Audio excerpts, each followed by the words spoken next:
Bismillahirrahmanirrahim. Amalannya, maka tidak mungkin dikejar nasabnya. Jadi membanggakan nasab itu apa coba sekarang? Saya ini kadang-kadang aneh ada orang yang merasa nasabnya keturunan Nabi dibangga-banggakan. Imam Syafi'i rahimahullahu ta'ala itu keturunan Nabi, Ahlul Bait. Tapi kan tidak dikenal tentang keturunannya. Yang dikenal justru keimaman madhabnya. Ya kan, Imam Syafi'i kan yang dikenal imam madhabnya. Mungkin ibu tidak tahu kalau silsilah Imam Syafi'i itu Ahlul Bait.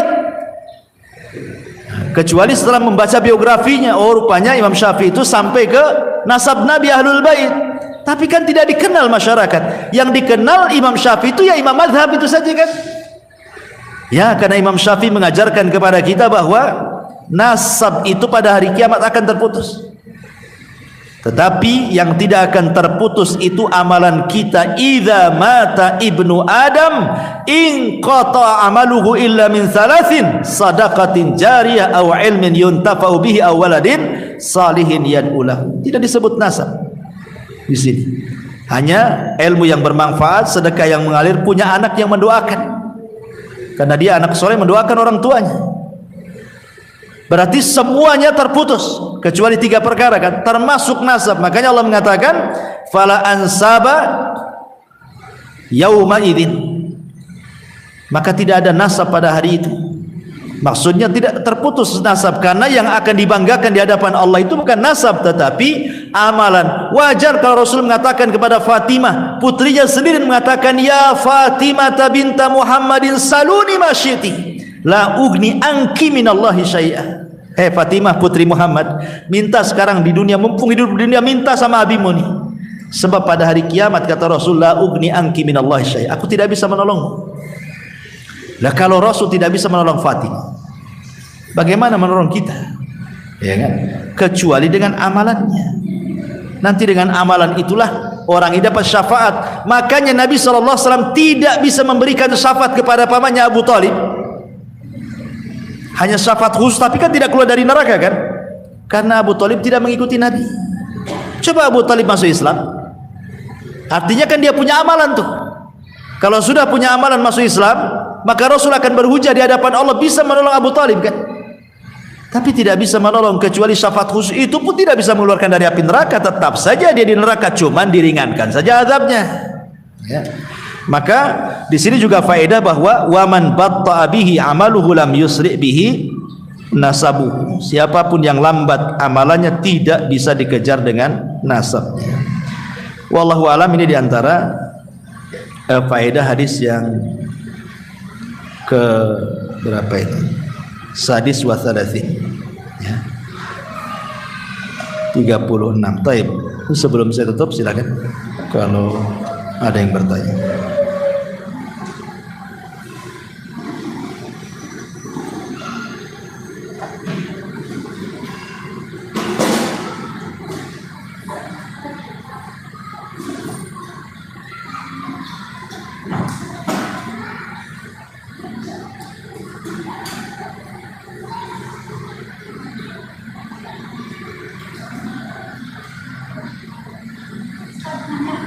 Iya. Boleh. Bismillah. Pembahasannya yang itu tadi mengenai sumpah yang diadakan oleh orang Israel kepada Nabi Musa yang Raja Subuh.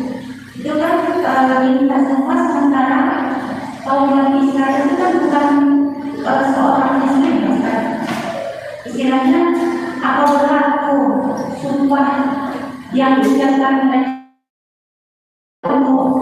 atas nama Allah itu berlaku nggak? Yang ketika kita ada masalah dengan orang Muslim, kita minta sumpah, apa sumpah mereka itu akan diminta oleh Allah? Iya. Seperti kejadian yang kaum Nabi Israel. Ya, alhamdulillah. Sumpah yang dilakukan orang kafir tetap berlaku dalam Islam selama sumpahnya atas nama Allah. Apalagi ahli kitab, ini kan cerita ahli kitab, lain kalau orang musyrik. Ahli kitab sembelihannya saja bisa dimakan. Kemudian juga wanitanya bisa dinikahi kan, ahli kitab itu. Selama sembelian dan pernikahannya ikut ritual Islam. Bukan gaya mereka menyebut nama Uzair ataupun ketika nyembelih menyebut nama Isa, ya haram lah, tidak boleh. Ya. Maka ketika Nabi SAW kemudian datang seorang laki-laki dan mengatakan, ya Rasulullah, sahabat ini mengatakan, Rasul, saudaraku dibunuh. Kata Rasul, siapa yang membunuhnya? Yang ngomong sahabat. Saya yakin yang membunuh itu Yahudi. Kenapa? Karena ya gimana? Kami lewat di kampung Yahudi, kemudian kami juga tidur di situ, tiba-tiba saudaraku hilang. Tahu-tahu sudah mati saja. Kalau bukan orang Yahudi siapa lagi kan gitu. Jadi ada qarinah kuat sebenarnya. Tapi kan tidak ada bukti. Nggak ada bukti masalahnya. Maka Rasulullah SAW mengatakan, kalau begitu siapa yang kau curigai si Anu? Oh, dipanggillah orang Yahudi. Kemudian Rasul mengatakan, apakah kau membunuh? Kata orang Yahudi, enggak. Kemudian sahabat ini mengatakan, saya yakin dia yang membunuh wahai Rasul, karena begini. Kata Nabi SAW, kalau begitu baik, berani kau bersumpah 50 kali mengatakan Yahudi ini membunuh? Sahabat ini mengatakan, tidak mungkin saya bersumpah sesuatu yang tidak bisa saya lihat. Saya kan tidak lihat kejadiannya wahai Rasul. Itu menunjukkan sahabat ini berat kalau untuk bersumpah kan. Dan itu bukan perkara enteng sumpah-sumpah itu. Mungkin kami bersumpah 50 kali dalam sesuatu yang kami tidak lihat sendiri kejadiannya. Akhirnya kata Rasulullah, ya sudah, kalau engkau tidak bukti, kau juga tidak bersumpah. Rasul melirik orang Yahudi. Kamu siap bersumpah 50 kali bahwa engkau tidak membunuh? Kata orang Yahudi, saya siap karena saya tidak membunuh. Kata sahabat ini, ya Rasul, Yahudi, ya Rasul, orang Yahudi, dia bisa saja berbohong, katanya. Kata Nabi SAW, gimana lagi? Memang begitu caranya. Begitu caranya. Karena dalam pengadilan itu Rasul hanya menghukumi yang zahir, bukan menghukumi yang batin. Kalau Rasul tahu yang gaib, nggak perlu disidang-sidangkan. Saya tahu kau yang bunuh, langsung kisahkan itu. Rasul nggak tahu yang gaib. Ya Rasul yang menghukumi secara zahir masalah lah. Ya, sebagaimana juga ada kasus seorang Hadrami dengan seorang Kindi, yang satunya sahabat yang baik gitu, yang satunya orang fajir. Datang kepada Rasul, ya Rasulullah, tanahku diserobot orang ini. Akhirnya kemudian Rasul mengatakan, betul, ini tanah dia. Kata Kindi, enggak, ini tanahku, udah lama aku di sini, katanya. Kata Hadrami ini, orang dari sahabat dari Hadraul Maut ini mengatakan, tidak Rasul, itu tanah bapakku, itu warisan bapakku. Kata Rasulullah, baik kalau gitu ada bukti enggak? Entah surat, entah apa gitu ya, bukti bahwa kepemilikan itu apa. Kata Hadrami, enggak ada wahai Rasul, tapi aku yakin itu tanah bapakku, diserobot sama dia. Kata orang Kindi ini, Rasul, ini tanahku, buktinya saya berladang sudah bertahun-tahun di sini, dan tanahnya aku yang pegang. Kalau memang itu bukan tanahku, ngapain saya bercocok tanam di sini, katanya. Ini kan repot kan, saling mengklaim kan. Tapi Nabi SAW mengatakan kepada orang Hadrami, karena engkau tidak bisa mendatangkan bukti, maka saya akan minta saksi Kindi. Kau bersaksi, mau nggak bersumpah bahwa ini tanahmu? Kenapa Rasul mengatakan seperti itu? Karena tanahnya dipegang dia kan. Sementara yang ini ngaku-ngaku itu tanah bapaknya. Ketika Rasul mengatakan kepada si Kindi, kau siap bersumpah, yang hadir mengatakan, Rasul orang fajir orang itu, dia mau sumpah aja bisa. Kata Rasul, ya gimana lagi? Begitu caranya dalam keputusan. Akhirnya memenangkan Kindi kan. Lihat dohir masalah kan. Tetapi kemudian Rasul mengatakan, ingat, kata Rasul di ujung hadis, Rasul mengatakan, ingat, sesuatu yang kuputuskan, kalau sampai menyelisih hakikatnya, maka sama saja keputusanku mengantarkan orang ini ke neraka, kata Rasul. Seandainya aku memutuskan sesuatu yang berbalik dengan putusanku, sebenarnya yang benar itu dari Hadrami, yang salah itu Kindi, tapi yang dohirnya seolah-olah si Kindi benar kan itunya. Padahal itu betul-betul tanahnya Hadrami. Kata Rasulullah, siapapun yang kuputuskan menyelisihi dari apa yang kuputuskan, maka sama dengan kuputuskan dia masuk ke neraka, kata Rasul. Jadi Nah, Rasul tidak tahu yang gaib. Termasuk juga orang Yahudi. Ketika dia bersumpah atas nama Allah, ya diterima. Diterima. Gimana caranya? Begitu cara keputusan. Soal mana yang salah, mana yang benar, itu nanti urusan Allah lagi. Ada kisos pada hari kiamat. Bukan berarti ketika setiap orang yang didolimi di dunia dan dia tidak bisa membalas kedolimannya di dunia, dia tidak bisa membalas di akhirat. Tidak. Itulah gunanya kita beriman kepada hari akhir itu, supaya orang yang terdolimi ketika dia tidak bisa membalas ada ketenangan bahwa di akhirat juga ada nanti hakim yang jauh lebih adil dibandingkan di dunia. Itu maksudnya ya. Wallahu a'lam.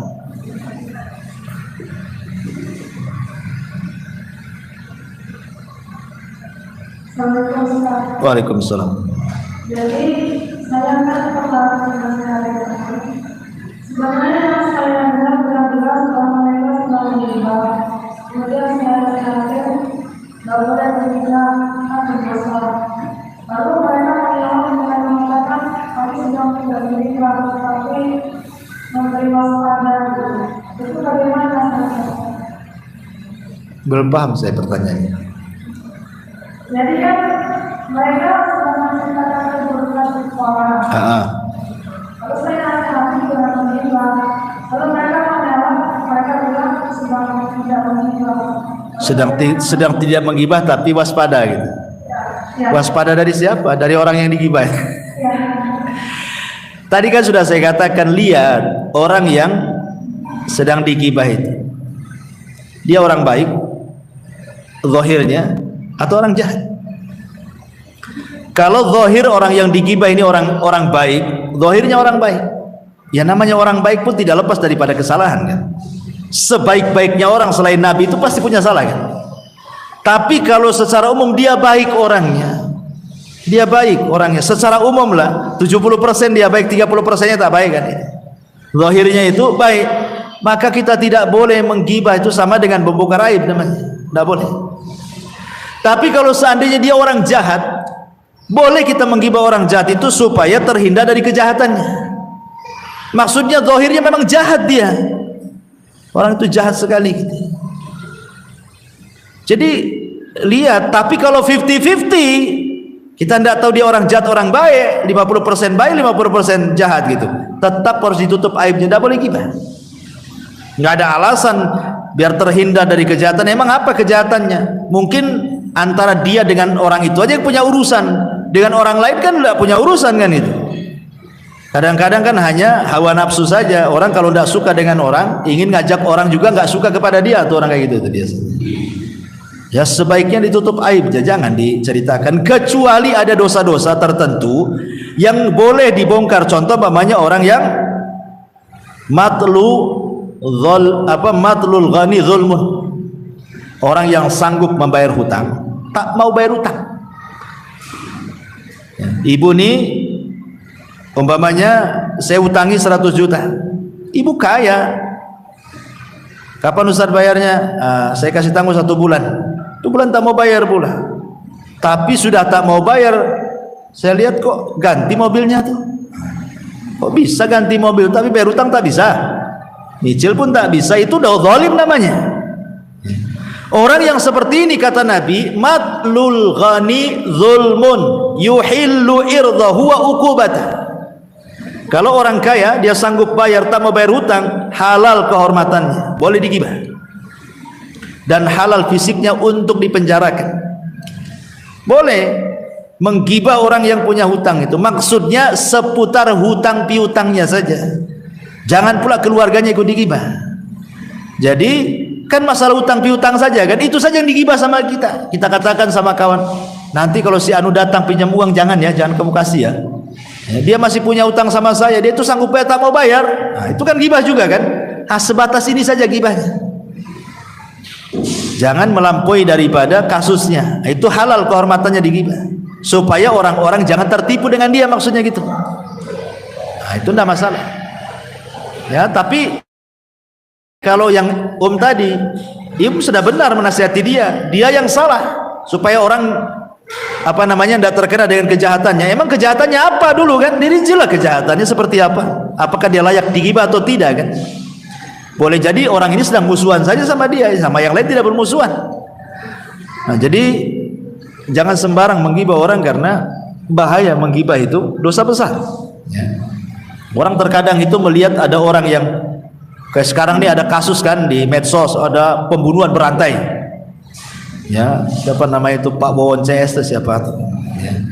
Jadi berantai, rasanya kita nengok itu, sadis sekali. Kok bisa ya dikubur di ini di itu?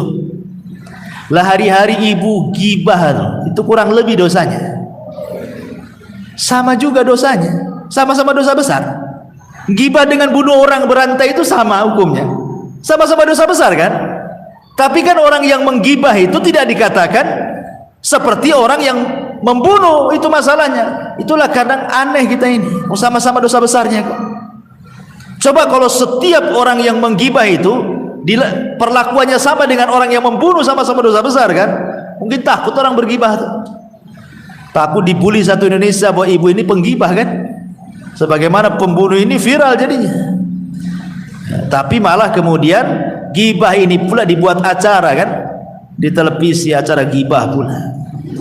Ya. Ngungkit aib artis ini, artis itu, semua tahu semua. Anak zinanya, selingkuhannya, semua dibeberkan kan? Semua orang tahu. Sampai orang yang nontonnya pula karena tahu bicarakan pula. Ada yang dukung, ada yang tidak. Buat apa coba kan? Jadi kadang-kadang harus paham bahwa gibah itu dosa besar, sama dengan membunuh, sama dengan minum khamr, sama dengan berjudi. Jadi harus hati-hati, belajar diam ya bahasanya. Wallahu a'lam. Iya.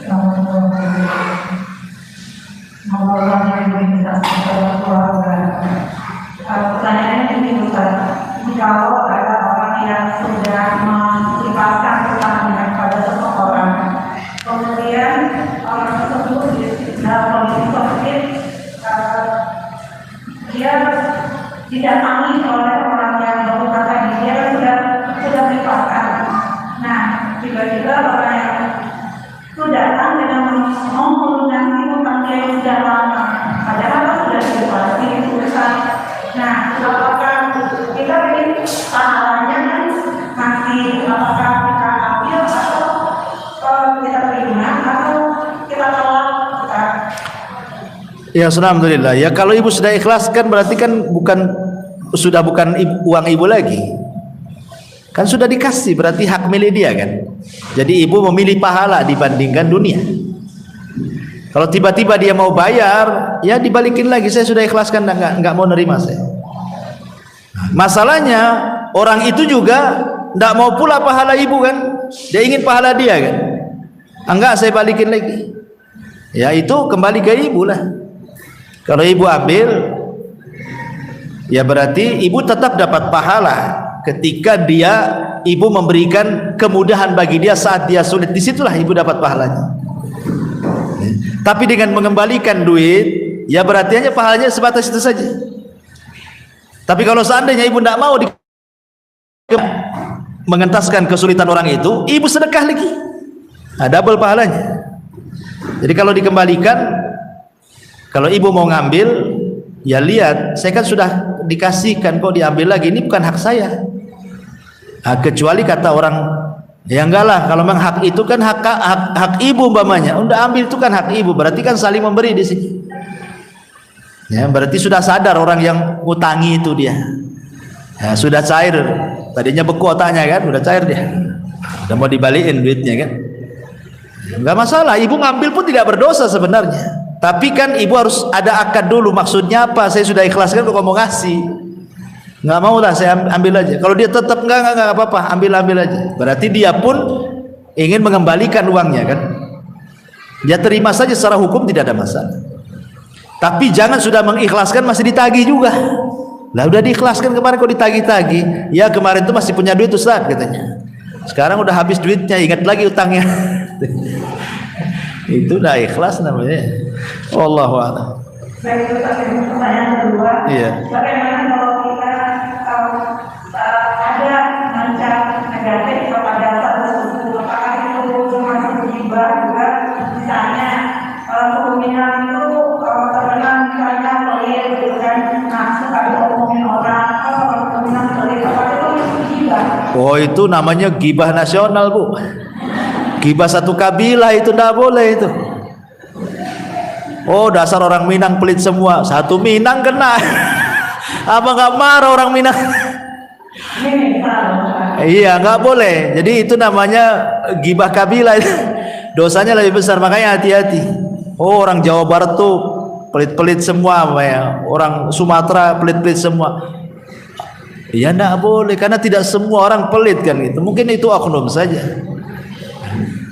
Nggak bisa. Itu namanya meratakan, dosanya besar lah. Karena dia menanggung dosanya orang Minang yang nggak pelit. Ya. Jadi tidak boleh. Perorangan saja kita tidak boleh, apalagi satu kabilah. Perorangan saja dosanya sudah besar, apalagi satu kabilah, apalagi satu negara. Yang sering saya contohkan namanya gibah nasional tuh. Ada orang pamannya pejabat lah, baru dituduh bahwa dia korupsi umpamanya. Tapi kadang pandai wartawan disebarnya berita itu. Satu ini saya tahu. Padahal baru tuduhan, belum ditangkap, belum diproses, belum diadili. Betul-betul kemudian diadili. Rupanya hakim, ya kita lihat dohirnya saja, apa hakim itu disogok atau tidak disogok, Allahu alam. Kan kita lihat dohir, namanya kita tidak pernah ikut di persidangan mereka, hanya lihat di YouTube saja ataupun di televisi atau di koran-koran. Tiba-tiba dilepaskan. Tiba-tiba kemudian kita jengkel, wah koruptor kok dilepaskan katanya. Lah, emang ibu hadir di sidangnya? Ya mungkin dia tidak bersalah kan begitu ya, makanya dilepaskan. Soal dibalik itu atau ini kita tidak paham dibalik pengadilan itu. Tapi kan kita lihat dohirnya saja kan. Sekalipun memang betul dia korupsi, itu urusan dia dengan Allah ya.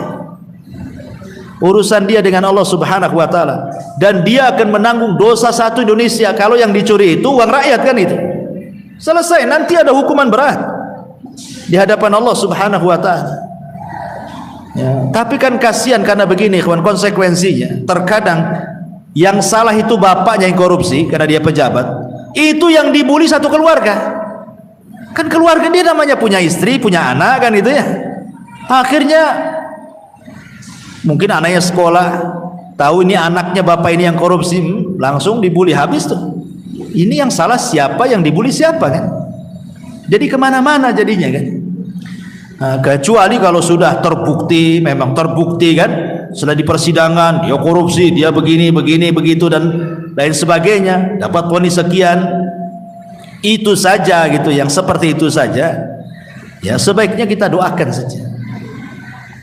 Daripada kemudian menyebar ke sana kemari kan.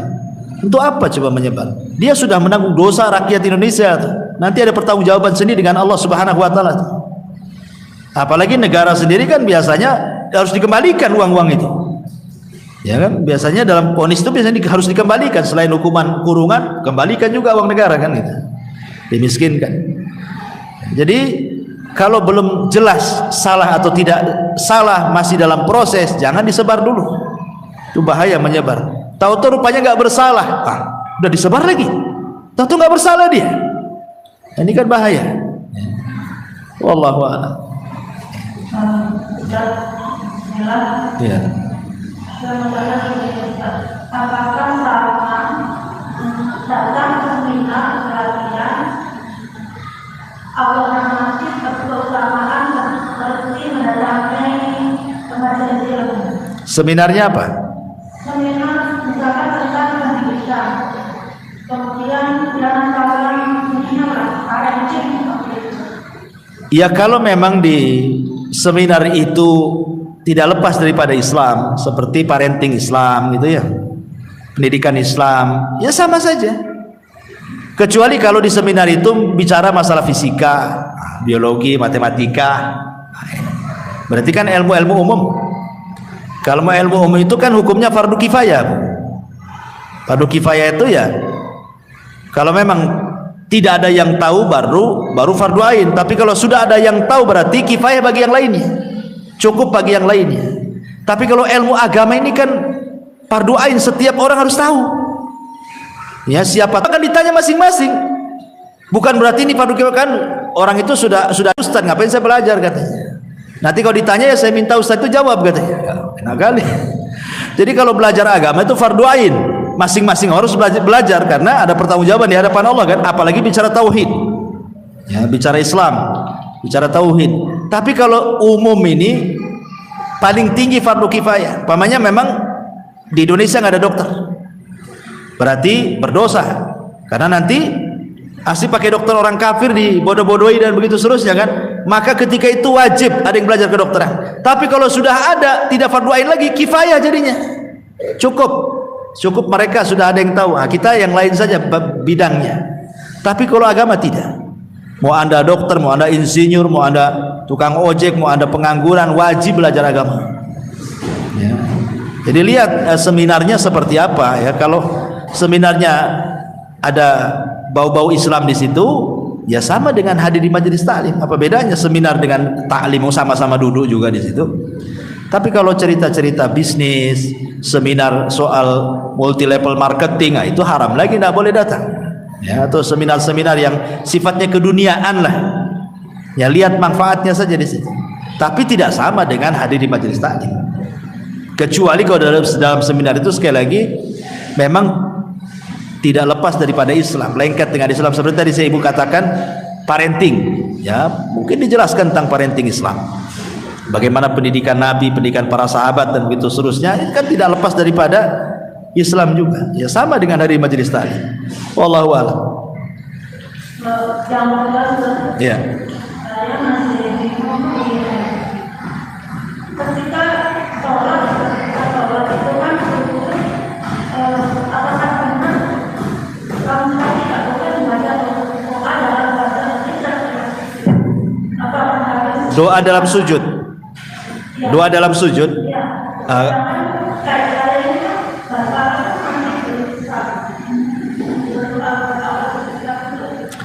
Iya, alhamdulillah. Ulama berselisih pendapat tentang doa dalam sholat.